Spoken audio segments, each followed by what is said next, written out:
As we age, many of us find ourselves losing bladder control to some degree. This condition is also known as urinary incontinence.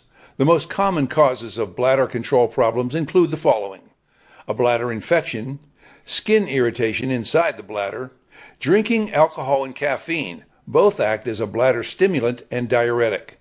Taking certain medications, blood pressure drugs, sedatives, and muscle relaxants.